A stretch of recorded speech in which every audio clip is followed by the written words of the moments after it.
welcome back to my channel. We are here today with Ariana Grande's brand new album, Petal. It's July 31st and I am here to listen to one of my favorite artists of all time. An artist that has been in this channel since pretty much its very beginning, when I listened to the deluxe version of Positions in January or maybe February, I don't quite remember the month, 2021. It was, I think, maybe my third or fourth video of the channel. And since then we listened to Eternal Sunshine, we listened to the deluxe version of Eternal Sunshine, we listened to the remix of Yes and we've been here for her. We listened to I Hate That I Made You Love Me, we watched the video. No, we didn't watch the video wasn't out when I listened to the song. But we've been here for Ari, and we're going to continue being here for Ari. So let's go. This year marks the 10th-year anniversary since I've been a fan of hers, and I took a beautiful photograph when I went to the record store to buy Dangerous Woman. So it's a very special occasion for me because I am going full circle here. So the album has 12 tracks, 36 minutes long, a bit short than I expected. But it's Ariana Grande. She's always gonna have an interlude or two. Oh, here she is. See, an interlude. No wonder why it's so short. So, track number 1, Kiss Me.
This reminds me of Good Night and Go from Sweetener.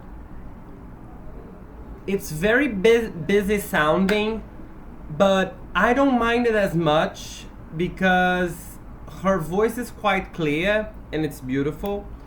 Her vocals are so well produced. It's just a little hard to focus because there's a lot going on. Like I said, it reminds me of Good Night and Go. It's a bit busy to listen to. But, you know, I think I'm finding my footing here.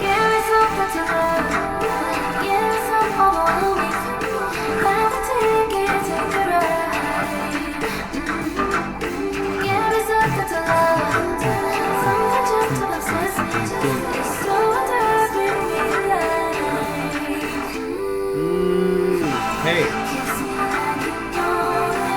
Wait, let me listen to that transition again. I like it.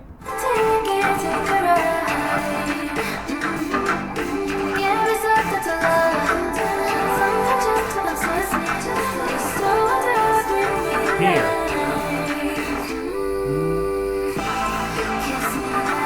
Okay.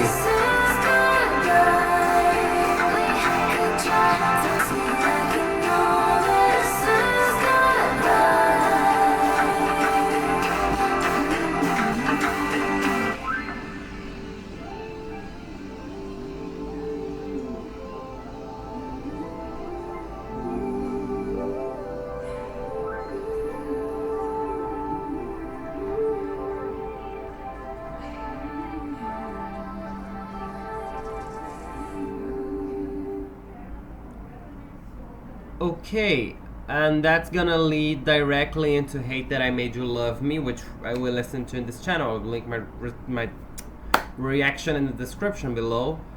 But about Kiss Me first.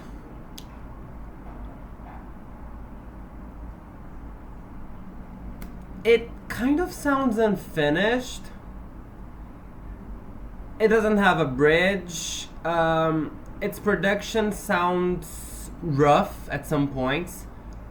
Like I said, her vocals are perfectly produced, so I know this isn't an unfinished song because demos don't usually have this amount of care into the vocal production, right? They're usually much rougher vocally. But the production in this one is rough. And I am not sure I like it. I was a fan of it at first, but then I don't know, towards its 3 minutes and 40 seconds it kind of began to lose me. And I don't know. It's definitely not what I expected, but then again I didn't know what I was expecting.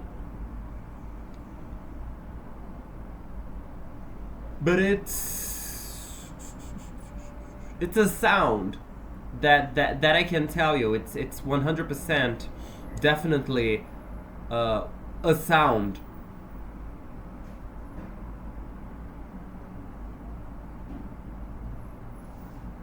Let's continue. Track number 2, Hate That I Made You Love Me. I'm just gonna, go through this, but if you want my deep thoughts on it, you go watch my reaction to it.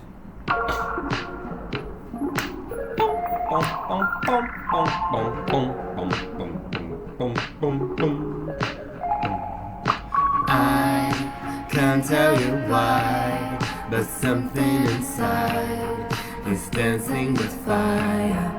Know that I will find my way from you, like flowers from a tomb, while you decide who you are. Yeah, I hate that I made you love me. Sorry if I made me your type. Yeah, I hate that I made you love me, 'cause I barely tried. What's happening now? Does it really my fault you all give me your heart of your own accord? I don't really think so. I hate that I made you love me. Just reiterating my point, if you want to listen to my full thoughts on this song, go watch my reaction. It hasn't changed much, but although I think I like it a bit more now than I did then. So track number 3, title track, Petal. I think this is the one she teased on a concert 2 days ago. Yeah, it is. Trying to feel somewhere to cry again. Hey. They say that artists need tears to write again. 'Cause all of my favorite stories end in some kind of catastrophe. It's such a fuck situation. Hey.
against bridges in this album.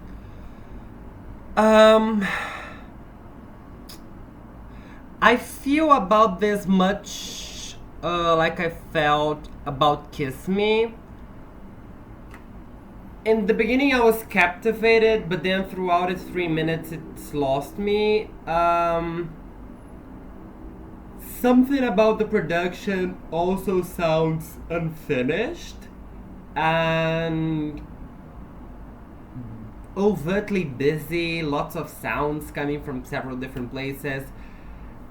I was enthralled by the dun, dun, dun, dun, dun at first, but after 3 minutes, I kinda grew tired of it. She did some switching up in the production. There were moments in which I thought that she was, bordering on going rock and roll, but she held back, and I don't know, maybe she should have gone all out for the bridge that didn't exist, and a third final chorus with a key change, but I was gonna say that didn't exist, but it isn't just a key change. The chorus, the whole didn't exist because the song ends after two verses and 2 choruses. But then that would be a different song. So we leave the realm of imagination for a different moment here. Lyrically though, I think this is a nice song because she's still going on that fame talk that she initiated with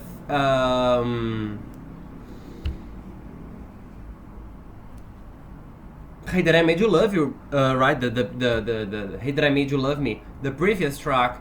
But she's also comparing, or rather contrasting, 2 types of love and 2 types of situations. So she's basically saying that she has a personal life that is not great, but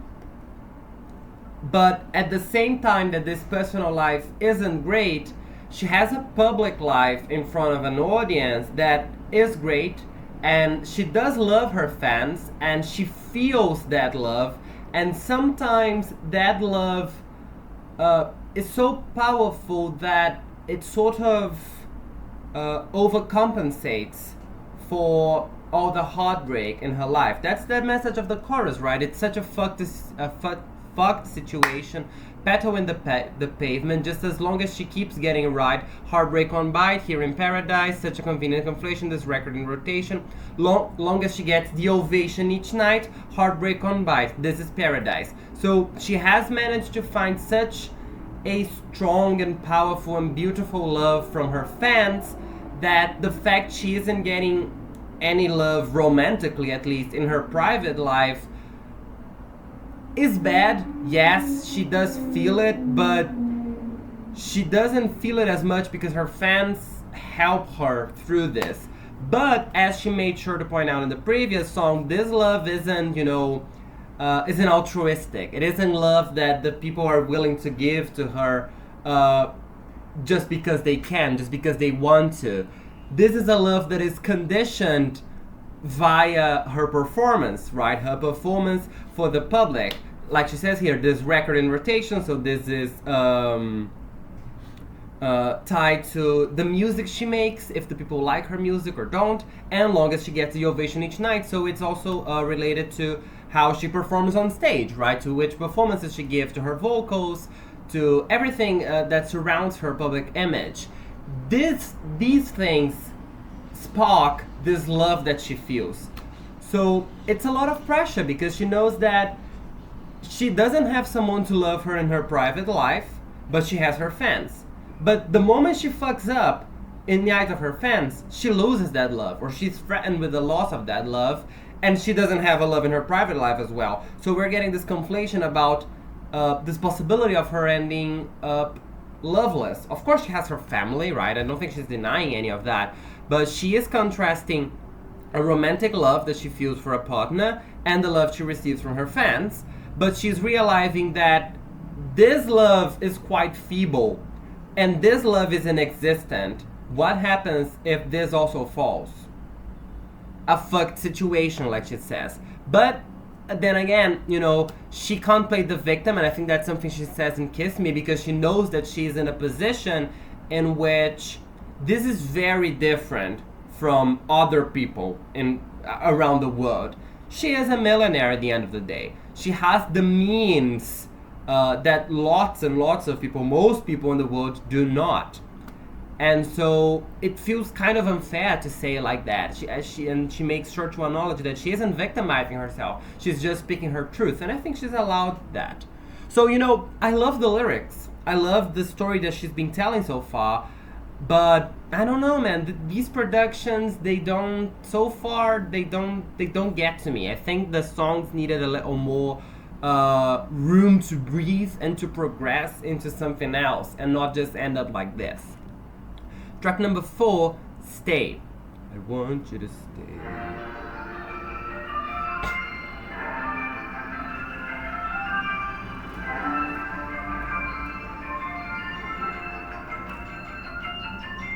Wait, baby, take your time. You got me so like, oh yeah, need you all the time. Make it mine. Wait to be true. Okay. Keep on loving wrong with you. I'm falling for you. What do I do? I just wanna stay this time. I really should stay this time. Stay this time.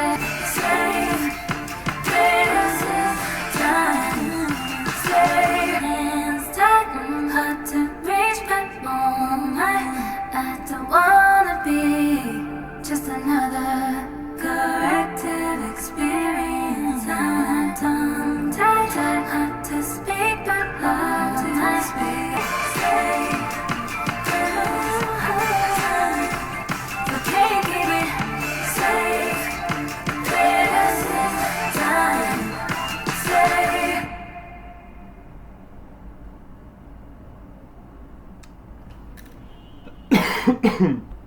Sorry, I've been a little sick lately.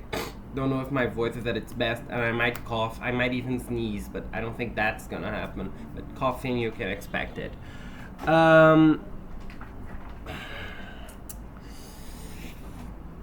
don't like the choruses. I don't like the production in the chorus. I don't like the melody in the chorus. I think it's a bit underwhelming. But then again, this entire album has been a little overwhelming. A little, just a little overwhelming, underwhelming as a whole.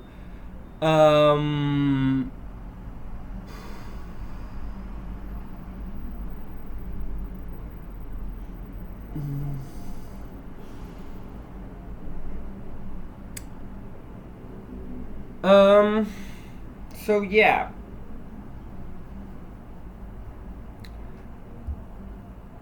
Lyrically, it's another song of her endless quest for a partner who is going to be there for her for real entirely. She's saying that, I like this sort of back and forth that she says that I just want to stay, but then she says stay, so in order for me to stay, you have to stay, because I have this tendency of finding people who don't make me feel safe, people with whom I can't really latch on the way I wish I could. I can't create my roots in the terrains that they are setting. And once again, lyrically, I haven't had a single problem with this album. I think this is some of her sharpest writing yet. She really doesn't, she doesn't give us everything. She makes us think about what she's trying to say. I like that. But sonically, I don't know, there's something wrong here. It's not hitting. It really isn't. But let's keep going. We still have another eight tracks. So yeah, track number 5. Oh well.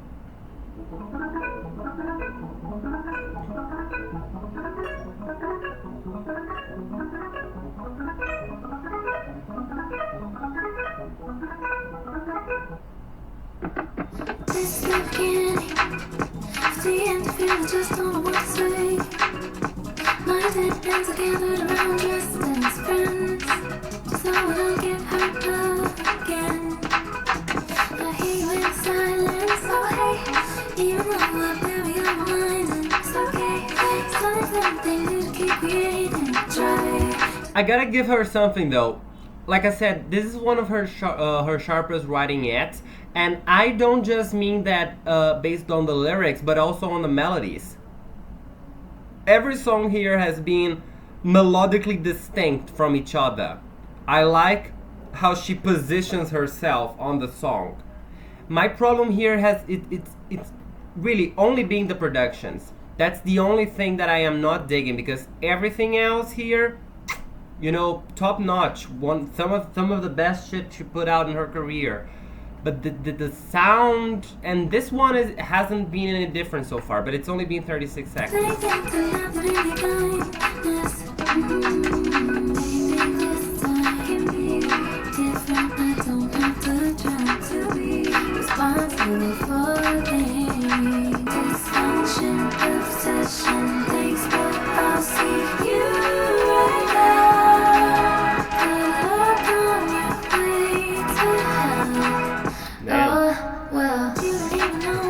I like that.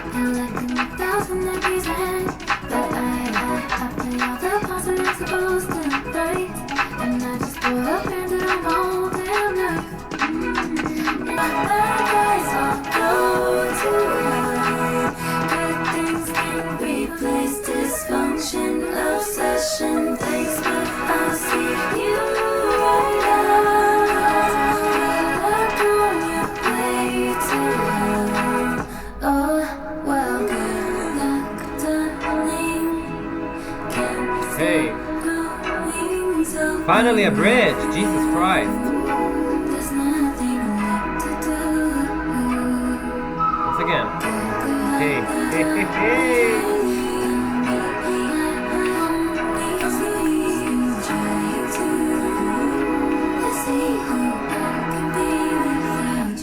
Okay.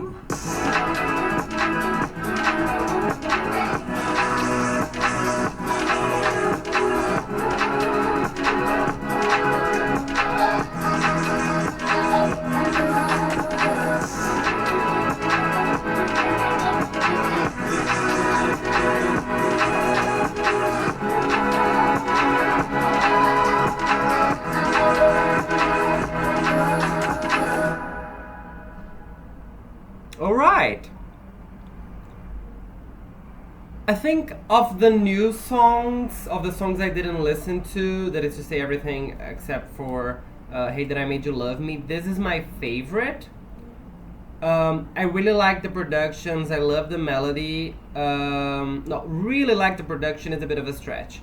I like the production in this one, especially towards the end. I love this final moment, this outro.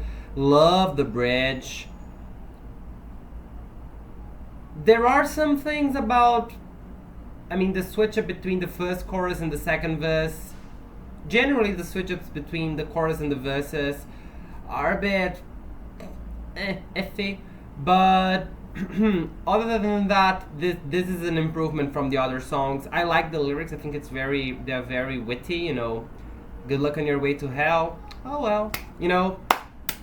I wash my hands. I have nothing to do with that. If you're on your way to hell, that's your problem. You go sit on on Satan's lap, and you can cry in his ear all you want. I don't give a fuck about it. I don't give a fuck about you. Track number 6. We're halfway through the album. Big Feelings.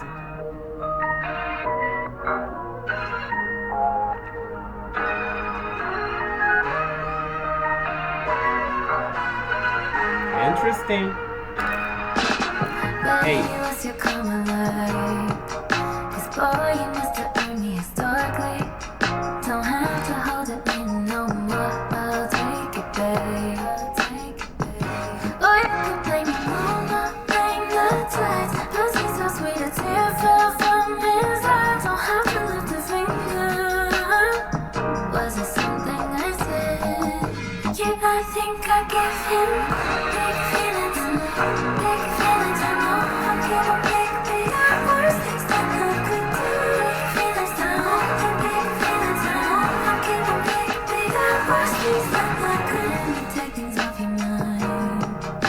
Boy, I love you so therapeutically. Whether we're on the phone or real life, I got you, babe. Hey. Or you could blame the stars or blame yourself. Nice. This is about to make a grown man cry. There's no need to break down. Leave it all in my head. Yeah, I think I give him big feelings. Big feelings. Hey. How can it be bigger? Worse things that I could do. Big feelings down. Nice. Bigger, worse things that I could do. There was things that I could do. Yeah.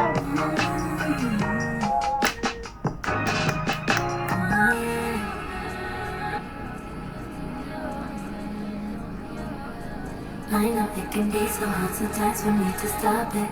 Once you express yourself, I can become so aquatic. Come swim in these waters. Oh, I know what you mean, girl. Feeling properties. So baby, can you promise me that you'll handle me properly? And I'll give you big, big feelings. Big feelings, I know I'll give you bigger, worse things. Wait, I need to listen to that. I need to listen to that part again. I'll give you big. No, a little earlier. So baby, can you promise me that you'll handle me properly? Nice. I'll give you big, Oh, come on, Ari.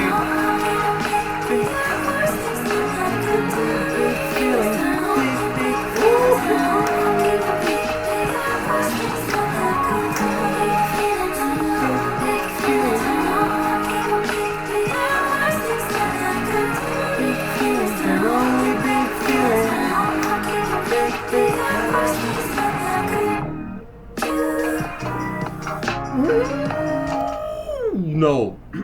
Let me go back again. You don't mind, right? You don't mind.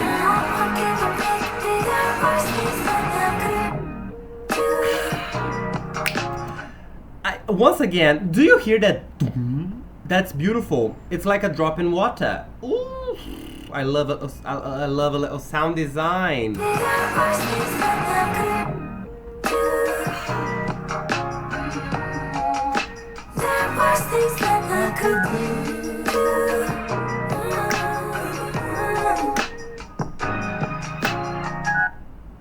Wow. Okay. Let me even take my jacket off because I think shit's getting real here. So, Big Feelings is Ariana Grande at the top of her game, singing about how good her pussy is, singing about how wet she is, singing about how much, how great she is in bed, and also how big her heart is. How much she is willing to give herself to someone if only they would do right by her. Lyrically, it's pretty straightforward. It's not as as intricate as some of the other writing in the album has been, but sonically, it's the best song in the album. It is the best song in the album. It is my favorite song in the album by now, for sure. I like it more than I did Hey That I Made You Love Me when I first listened to it. It serves in the production. It has a bridge. It has a final chorus. This song is shorter than most of the songs here in this album.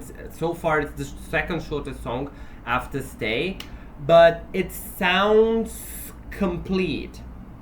It sounds like a full experience. I got everything I wanted from this song. I got all the enjoyment I required out of an Ariana Grande song from this song. This doesn't mean I don't want her to explore. This doesn't mean I don't want her to go to different genres, try different sounds. But they're just not doing it for me, sonically. Like I said, some of the best writing in her career, some of the best vocals of her career.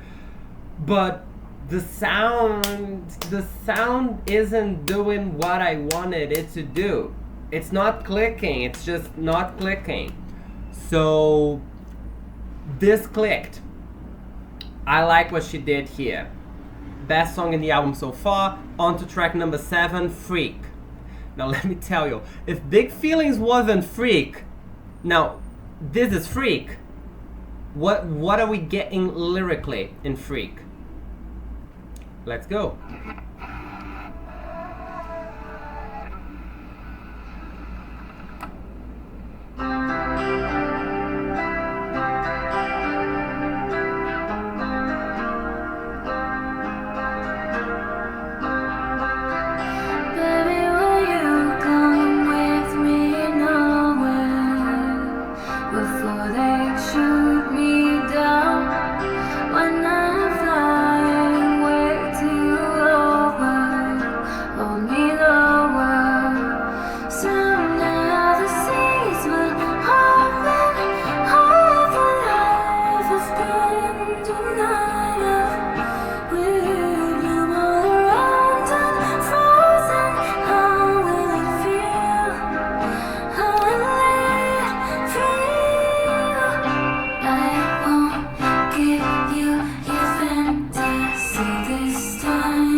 Interesting. We're into warning signs, interlude. Okay, stop a second here.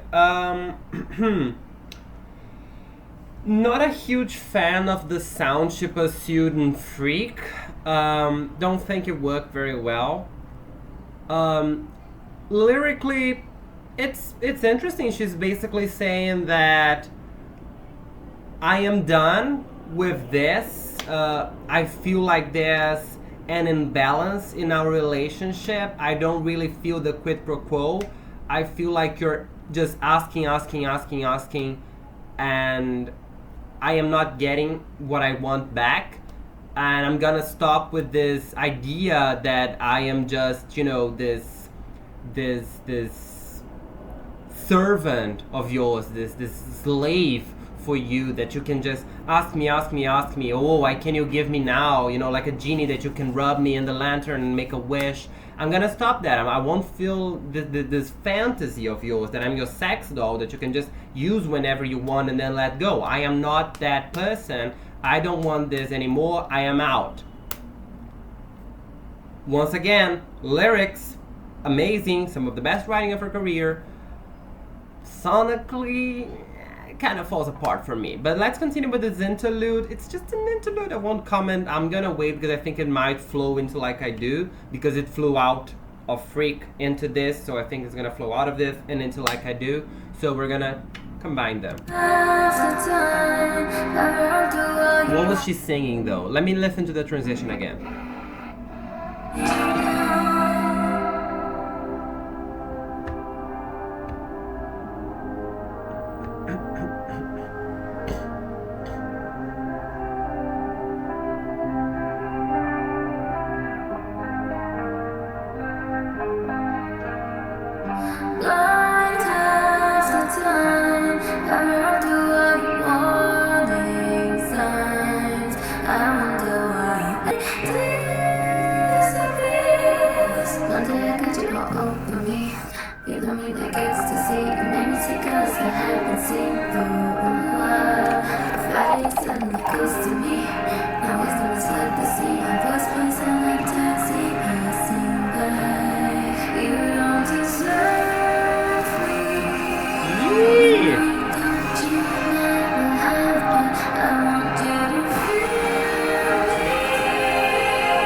Well, it didn't flow into Like I Do. I like Warning Signs. Too bad it's an interlude. Too bad it wasn't, developed into a bigger song, because it could have been one of the best in the album. It's sonically, kind of all over the place, but I don't mind it because I know it's a reflection of the state of her mind. So okay, interesting. I would listen to it again. It's not the kind of interlude that I would skip in an album. I would actually listen to it. So now on to track number 9, which is Like I Do.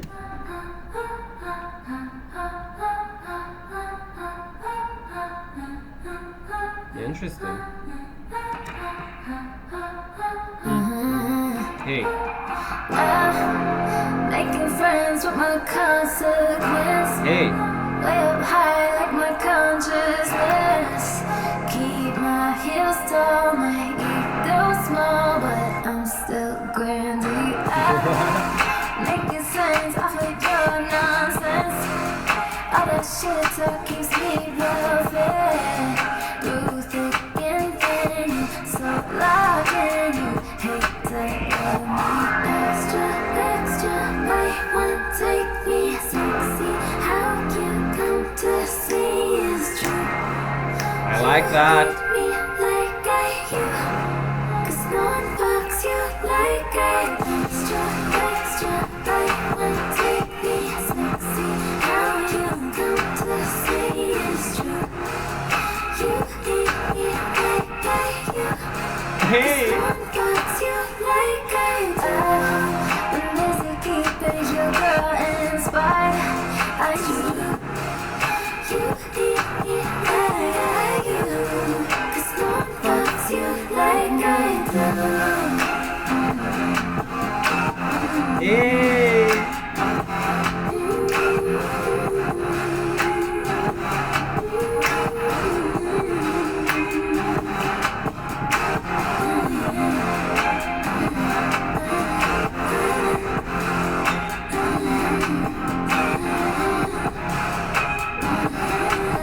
That's it?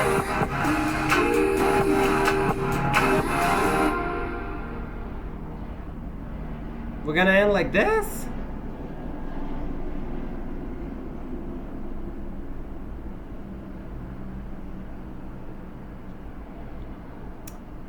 Once again, kind of sounds unfinished. And it's a shame. I'm gonna add this to my library because I really liked it sonically. Some of the best things I heard in this album. But this album has been rough. I'm looking at it. It's been 9 songs and I only have pretty much 3. I mean, I added Oh Well, but it wasn't the best thing on earth. The best thing on earth is Big Feelings. Damn. There's still 3 songs. Track number 10, Never Get Over Me.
Had done in petal, kept this part,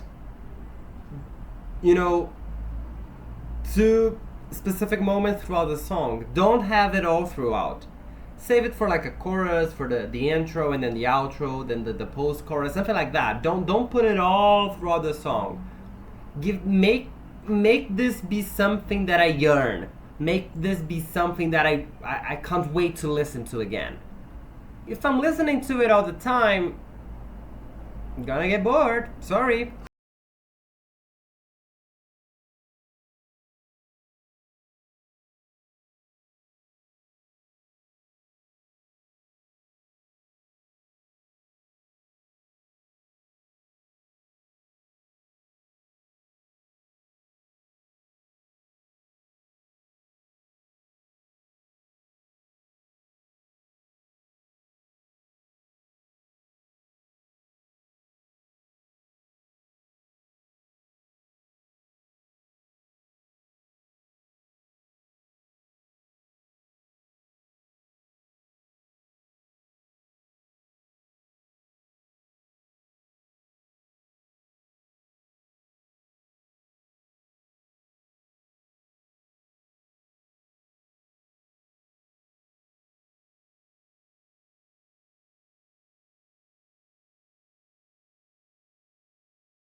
Okay, no, okay. Let me.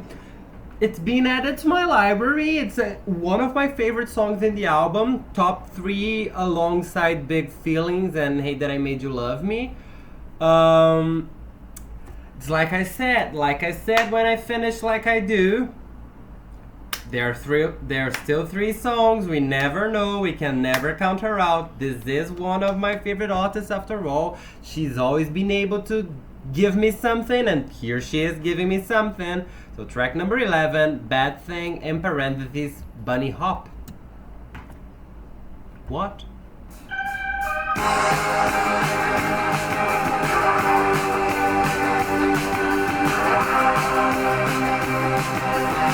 This is very different.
Similar to Hate That I Made You Love Me.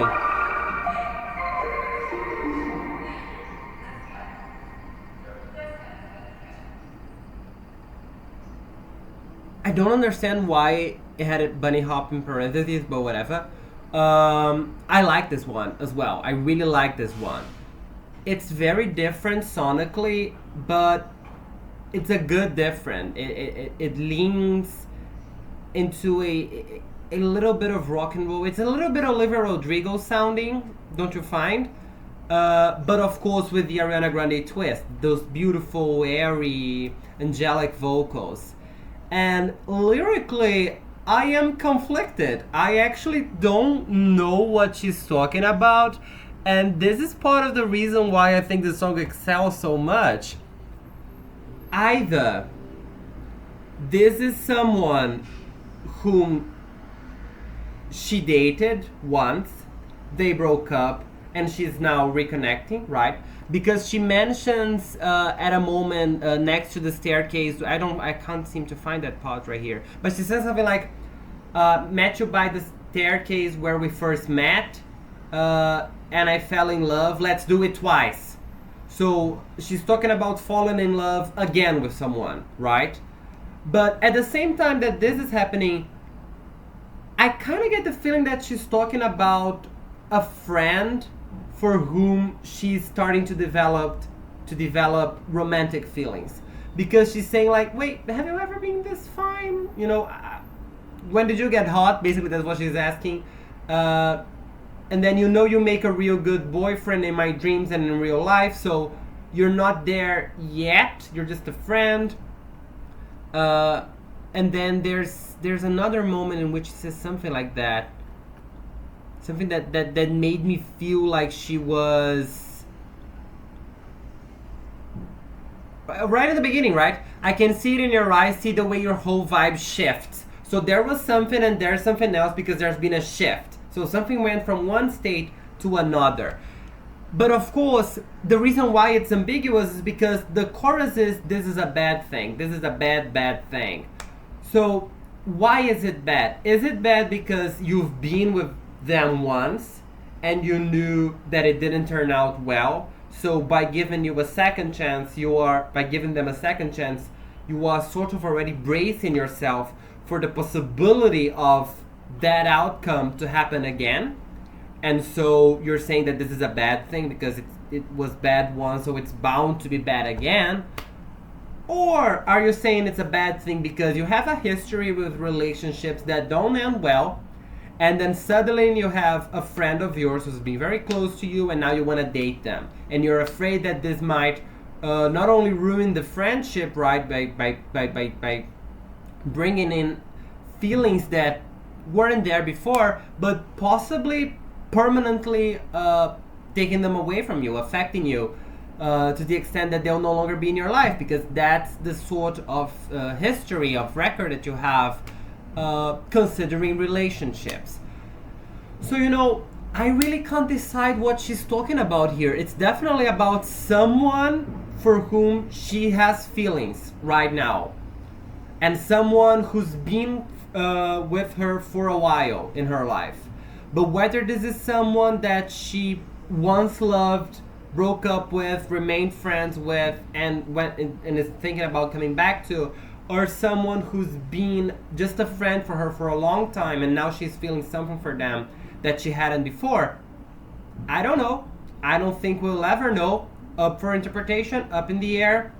Go figure. Go figure. Now, track number 12, last song in the album, Nowhere, Nobody.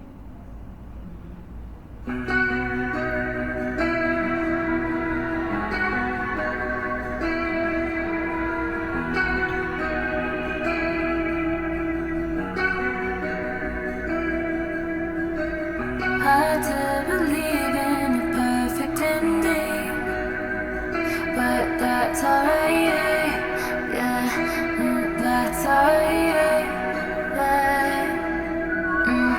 This prophecy might be self-fulfilling, but that's alright, boy, look on the praying side. I don't care about tomorrow, Beautiful. So deep breaths, honey. There's no more running. I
Let me add this to my library as well. This album had a turn upwards in its final three songs. Four. I'll put like I do here as well. About Nowhere Nobody specifically, lovely song. I really like what she did with the production. And it's interesting how once again she ties in the concept, the entire narrative of the album with an ambiguity, right? Nowhere, nobody, there's nowhere I'd rather be, there's nobody I'd rather be than with you. So, in a sense, remember when I said in Petal, right, that she was contrasting a private love in her romantic life and a public love with her fans? And this is an ambiguity that she kept ambiguous on purpose throughout the album and in other songs as well. And now the ending is also ambiguous. So she is saying that to this person, this new person that she found out, you know, not new person, but this person with whom she's about to have a new status in their relationship, right? That she mentioned in Bad Thing, is someone next to whom she wishes to spend the rest of her life with, right? There's nowhere on earth that she would rather be than by their sides. There's nobody she would rather be with than them. But at the same time, we are talking about an album that is not only about her private life, but is also, and some might say even more so, about her public life. She's also saying that there's nowhere I'd rather be than on stage, and there's nobody I'd rather be with than with you, my fans. But you must acknowledge that your love has an impact on me. Heartbreak isn't just what I experience when I am with my boyfriend, my husband, my fiance. She's had all three stages, right? And they fuck up. I also experience heartbreak when I read your toxic comments. I also experience heartbreak when you talk about my body, which is something that she has explicitly addressed. And yes, and I also experience heartbreak when something happens that within the fan base or some discourse emerges, when you say, when you are so vocal and in a disrespectful way against my albums. There's also something she stated, you know, during the promotion of Eternal Sunshine. I remember there was an interview in which she said that she really took it to heart when people so poorly talked about positions. So, you know, she's saying that to both instances of her life. She's standing here, right? And she is looking at the people in her life and saying, I'm experiencing heartbreak whenever you do me wrong. And she's turning to the public and saying, I am experiencing heartbreak whenever you do me wrong. And this album is a sort of message. It is a love letter in a sense, but it's also... No, it's not also. It is a love letter including all stages of love, including everything that loves entail. And heartbreak is indeed a part of love. That being said, this is why I think lyrically this is close to being the best album of her career. It has a clear message, it has a clear purpose, it tells you what it wants you to tell. What it wants you to tell? It tells you what it wants to tell you. And it's full, narratively speaking. We have a beginning, a middle, and an ending. Everything is here. We got closure from Nowhere Nobody. Oh, but it's ambiguous. I don't know what she's talking about. Yes, that's intentional. It's intentionally ambiguous. And I think that's what makes it a rich listening experience. The lyrics. Sonically, like I said, about half the album sounds unfinished, in my opinion. There are songs that didn't have bridges, and they should have, because I don't think they did what they wanted to do without the bridge. There were songs that were very busy. There were different instruments here and there that I don't think combined. Sonically, this is some of her most, some of her weirdest material, and I don't know to which extent that is something I appreciate. Like I said when I listened to Stay, right? I like it that she's exploring things. I like it that she's in a comfort zone.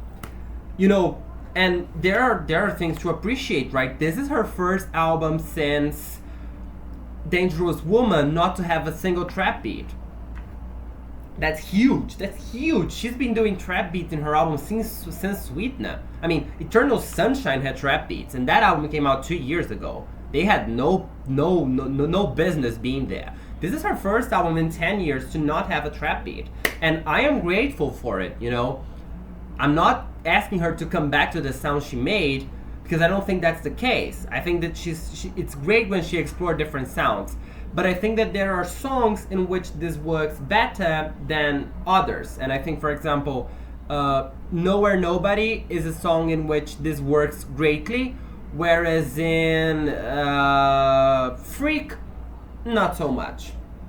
You know, so that's I think that's the biggest criticism I have of this album, is that while the message is delivered perfectly, the sonority leaves something to be desired. But it's definitely not a bad album. Darling, we heard bad albums in this channel. This isn't close to being a bad album. It's a good album, but it's an album that I think could have been great. Possibly could have been the best album of her career, because once again, I really love the lyrics and the story she's telling. If, you know, had the production, had the sound being more polished, had the songs, some of the songs being more developed, more carefully constructed. I don't want to say carefully constructed, because there was care here, and you can hear it in her voice. Like I said, her vocals were perfectly produced, but the sound, yeah, it left something to be desired. At least, you know, personally, to me, I didn't get the full experience of an Ariana Grande album, because it's some of her, you know, weirdest production so far. And like I said, some moments it works better than others. But I was happy to be here today with you to listen to this album, and that's pretty much everything I have to say. Thank you very much for watching. Thank you very much for listening. If you've got any other requests, please tell me. I'll be more than thrilled to track to them, as I always am. I do hope to see you in my next video. Bye!